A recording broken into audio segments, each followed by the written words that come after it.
well, that's another painting all done. I hope you all enjoyed this speed painting. It took way longer than it was supposed to. I was originally planning on this being, one of my regular paintings between 10 and maybe 20 hours.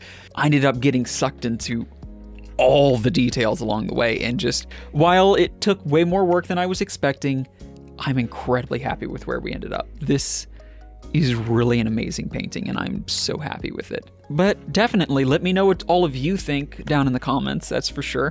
I want to hear your opinions. I know that the process had its hiccups here and there, and I want to go into those in more depth in an upcoming episode, which is one of the things I want to talk to you about. But before we get to that, you might have noticed that at the beginning of this speed painting, I didn't include a sketching process. And that's mostly because we already covered the sketching process in depth in the first Midnight Sketches episode. I'll leave a link to that in the card, one of the two corners of the screen, and down in the description, sure.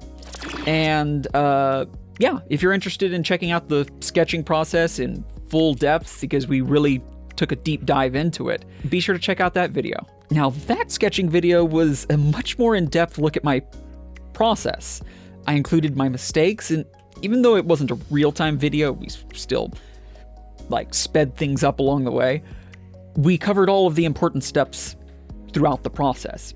Anything that I thought could help someone understand how I paint, whether it be an embarrassing mistake or something I thought I really nailed down perfectly, both were included in order to help people understand. And as a format, I guess I can only assume most people enjoyed, as that was actually one of the most well-received videos on the channel to date. So even though it's going to be an absolute metric ton of editing for me to do, I want to work really hard to put together the rest of the painting process in an extended format. So everything you just saw today that was really sped up to just be a 20-minute video, I want to take that and elaborate on it, really dive into the details and talk about all the steps along the way. Now, this was a 50+ hour painting process, and I'm definitely not going to be posting a 50-hour video, so that's not going to happen. But I do want to cover the big points along the way, both mistakes and successes. Basically, I'm aiming for these videos, and I say these videos because I'm planning on probably doing 1 to 3 parts, about 1 hour each. And I'm planning on these videos to be an in-depth look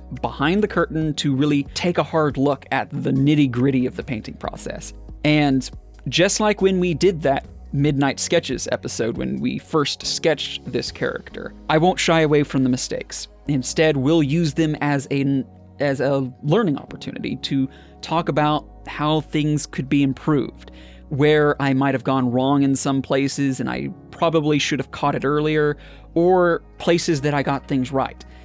Any step along the way that I feel is interesting, we'll dive into all of it.